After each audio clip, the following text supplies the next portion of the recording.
So students, now let's start with slave dynasty.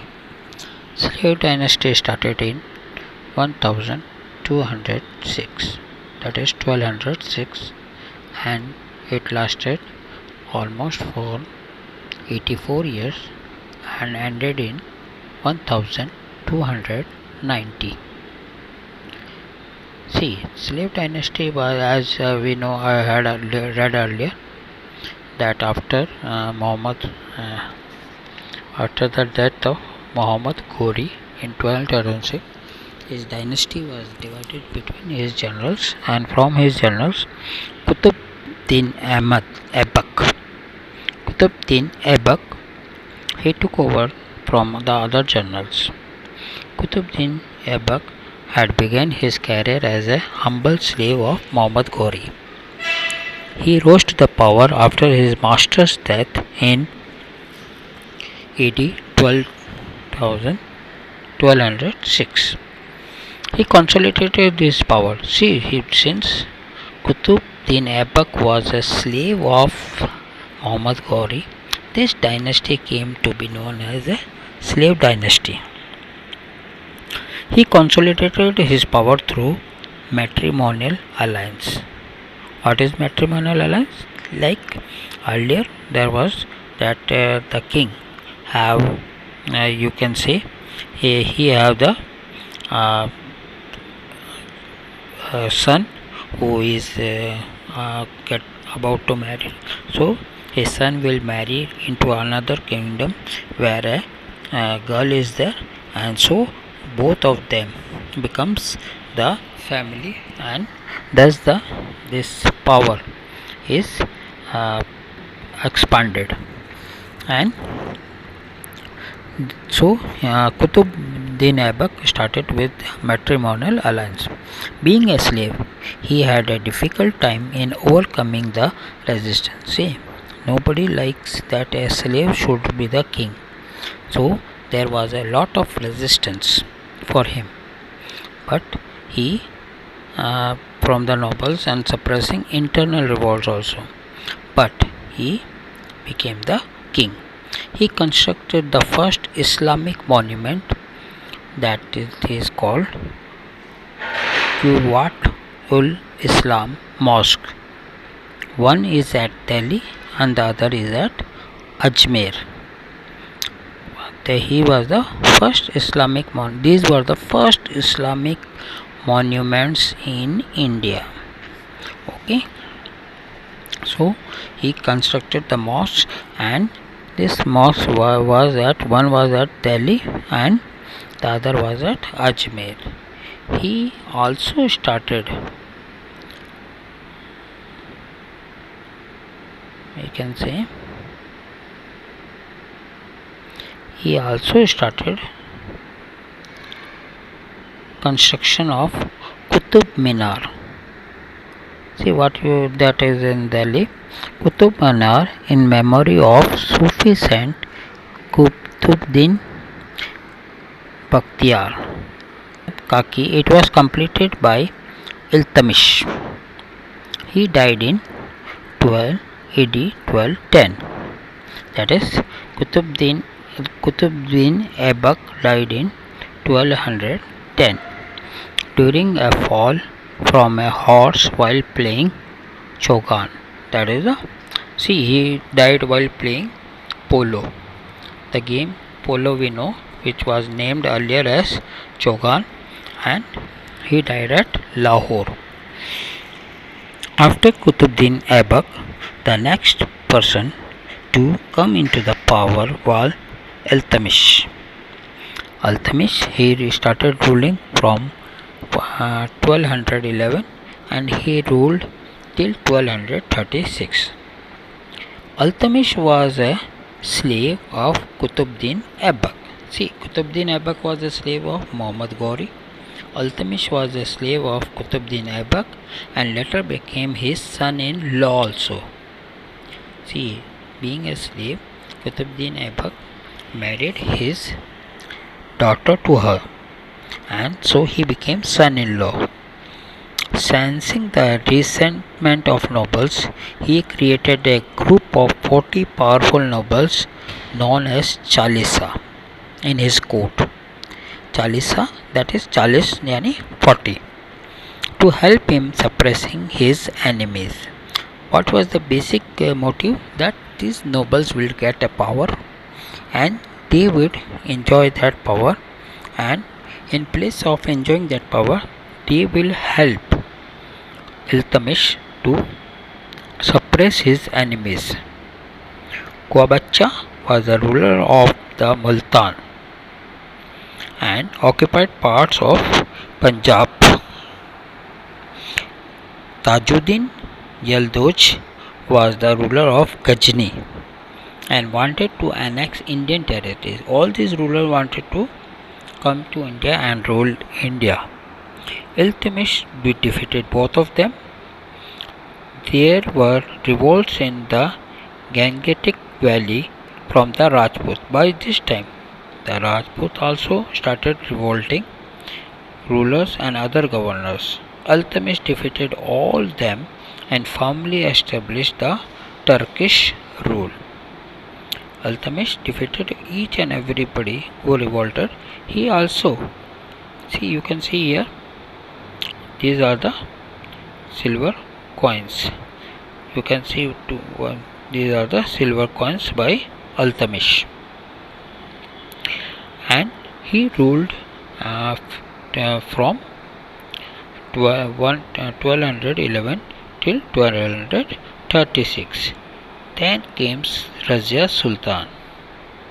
Razia Sultan, she started ruling from, as I told you earlier, Razia Sultan was the first woman ruler. Nobody liked her, and she started from 1236 and she ruled. She wanted to rule alone. Razia Sultan came to the throne after her father. See, Iltutmish, Razia Sultan was basically Iltutmish's daughter, and Iltutmish died in 1236, and then Razia Sultan became the ruler. And being a woman, she had to face the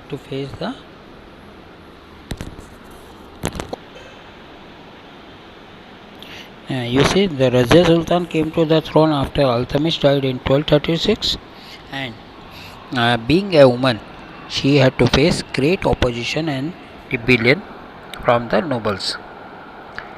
She was very brave. She rode horses and led her army in the battlefield. See, that is the great thing of this Razia Sultan. She led the army. Normally, army is led by some Senapati or the chief, and then the king is behind. But she led the army. She was, however, defeated by Altunia, the governor of Sirhind and the leader of the rebel.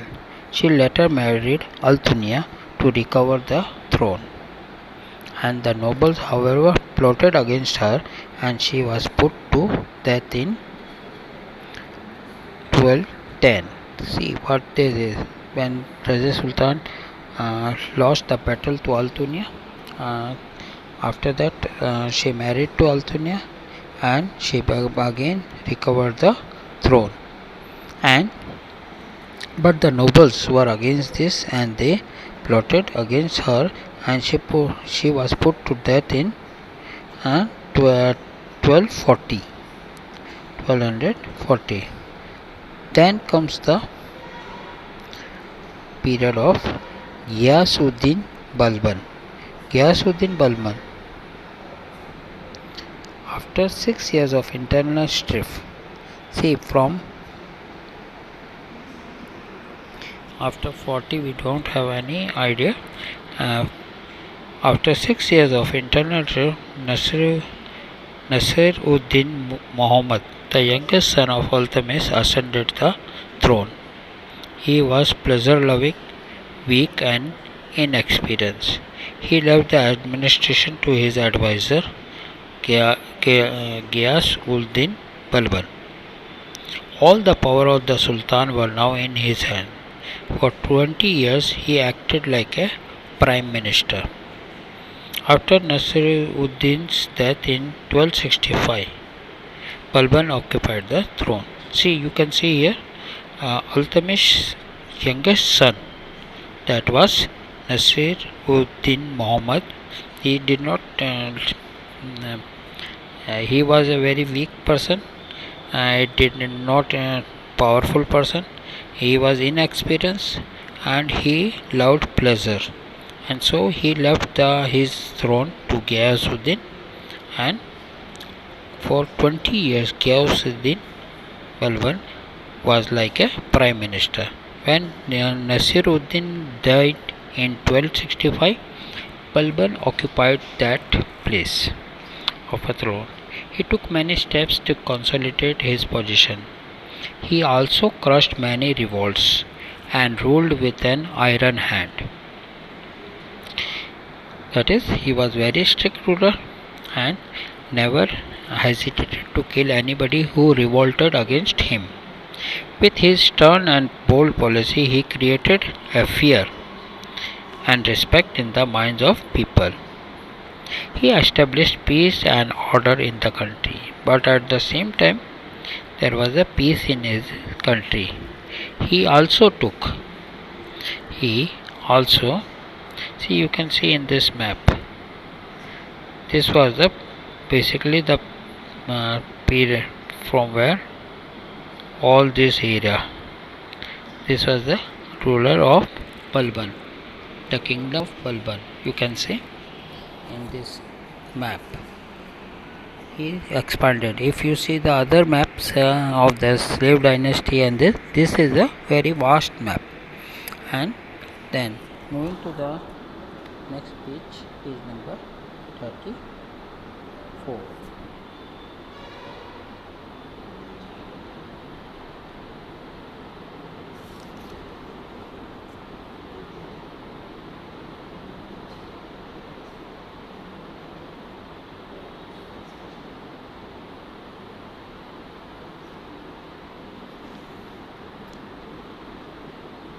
He also reorganized the army and posted a strong force in northwest, and the Mongols were creating great trouble here. Mongols basically came from Mongolia, and they were the nomadic tribes and believed in looting the people and killing them. The Mongols were creating great trouble. Balban destroyed the group of 40 which was created by Iltutmish. As we know, 40 nobles were selected by Iltutmish. Yeah. Those Balban destroyed that group, which has become very powerful. The nobles stood silently in the court. They had to kneel and touch the ground with their forehead in salutation known as सिजदा. जैसे सलाम सलाम करते वैसे ही ये जो nobles थे, they used to kneel and touch the ground with their forehead and in salutation known as सिजदा. See, Iltutmish started silver coin while Balban gold coins. You can see here, these are the gold coins by the Balban. Okay, these are the gold coins of Balban. Now moving to the next is the Khilji dynasty.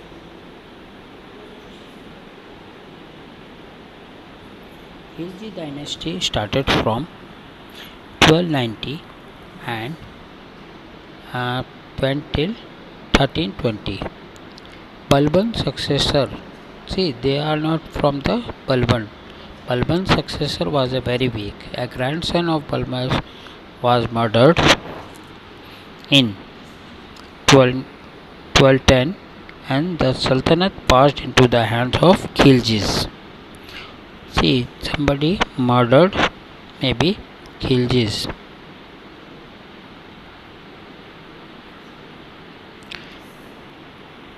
You can see here Jalauddin Khilji 1290 to 1296 was the first ruler of this dynasty. he sent his nephew Alauddin on a mission to conquer Devagiri in Deccan. Deccan is the Maharashtra part. He was a victorious there. Alauddin, Alauddin Khilji, and he is a famous ruler, and he was a victorious there. When this is the map of Empire of Alauddin Khilji, almost till here. You can see in the map it is up to here and expanded up to here, and here it can go up to almost this part is this. This is the Alauddin Khilji's empire, almost covering entire of India. Okay, now moving to the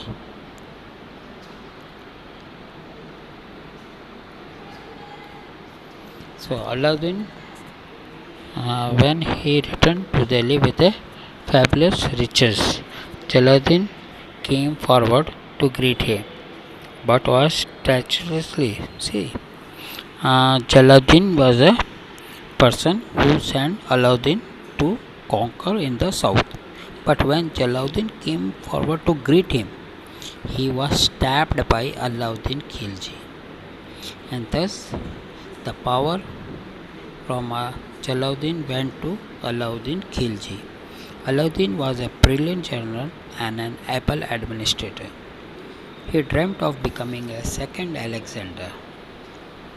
His conquests include annexion of Gujarat and Malwa in 1297. Ranthambore. These are the places that he conquered. First, Gujarat and Malwa in 1297. Then he went to Ranthambore in 1301. Then the Mewar fort, that is Chittorgarh, that is near us. Chittor in 1303. It was during his attack at the fort of Chittor that the Rajput women performed Johar.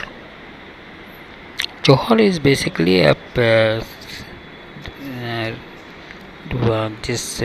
what you can, when the person Rajputs lost their in the battle, the Rajput women, they jumped into a fire and killed and saved themselves from the hands of these Mughal emperors.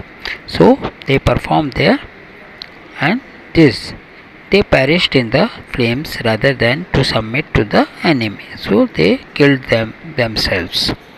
So this Johor was performed when Alauddin Khilji conquered the fort of Chittor in 1303. Alauddin Khilji needed money to maintain a large army. He raised the taxes on the wealthier people. He also kept watch on the revenues collected by his nobles. He was a very good administrator. Control of the market. Alauddin Khilji had the ambition of conquering the whole of India. A huge army was needed to fulfill such ambition. India is a very big country, and not a single person can easily handle. If you want to control whole of India, you need require a huge army, and for such ambition, soldier had to be fed well. Therefore, he fixed the price of food grains, clothes, and other essential commodities. The merchant had to sell all commodities at the fixed rates. If they failed to carry out these orders, they were punished. Although this was done to benefit the soldiers, ordinary people also benefited from it. Conquest of the South. Then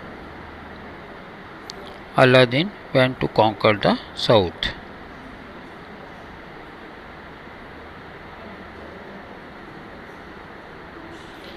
Now here you can see on page number 35, conquest to the south.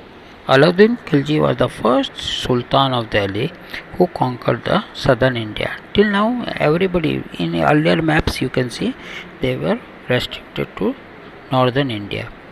But when Alauddin came to that power, he thought of conquering the southern India also. He entrusted his military commander Malik Kafur with a task to conquest of Deccan between 1309 and 1330. The Yadavas of Devagiri, the Kakatiyas of Warangal, the Hoysalas of Dwarsamudra, and the Pandyas of Madurai were subdued. Yani they lost a battle. The ruler of Dwarsamudra and Warangal gave all their wealth and elephant to Malik Kafur. Malik Kafur, who was Malik Kafur? Malik Kafur was the commander of Alauddin Khilji. The ruler of the southern India were allowed to rule on promise of paying the tribute regularly. See, though they lost in the battle, but what Alauddin Khilji did, he told that you can rule, but you have to pay a particular amount regularly. During Alauddin Khilji's reign, the Mughals raided the Sultanate of Delhi a number of times, but he was successful in keeping the Mongols under check. See, Mongols, they just wanted to loot each and everything.